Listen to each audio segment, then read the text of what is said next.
感覚探ら必要なものはかつプライドを味わ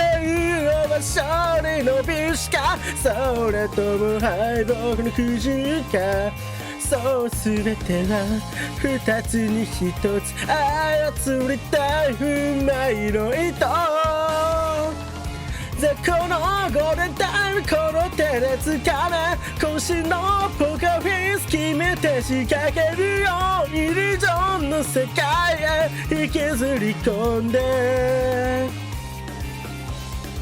さげないプレッシャーがするりと抜けてエコのボーダーライン飛び越えるために背面にどれくらいの代償がいる手放